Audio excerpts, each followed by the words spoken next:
Francuski predsjednik Emmanuel Macron ugostio je danas saudijskog prestolonaslednika Mohameda bin Salmana, što spada u pojačano delovanje Zapada da usred rata u Ukrajini popravi odnose sa najvećim proizvođačem nafte, navodi Reuters. Jedna od tema su i posrnuli razgovori o oživljavanju nuklearnog sporazuma sa Iranom. Zvaničnik francuskog predsjedništva je uoči razgovora između Macrona i bin Salmana naveo da još ima vremena da se spase iranski nuklearni sporazum iz 2015, ali lopta ostaje u dvoru u Teheranu. Prenosi Reuters, Macron će tokom zvanične večere izneti i situaciju ljudskih prava u Saudijskoj Arabiji, uključujući pojedinačne slučajeve, kao i evropske aspiracije za proizvodnju nafte s obzirom na rat u Ukrajini, rekao je zvaničnik.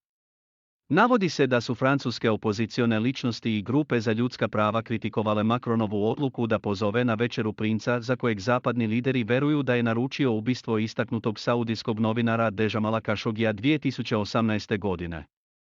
Reuters podsjeća da bin Salmanova posjeta Parizu dolazi 2 nedelje nakon što je u Saudijskoj Arabiji razgovarao sa predsjednikom SAD Josephom Bidenom. Dodaje se da Zapad želi da obnovi veze sa zalivskim arapskim naftnim gigantom, u nastojanju da se suprotstavi rastućem regionalnom uticaju Irana, Rusije i Kine.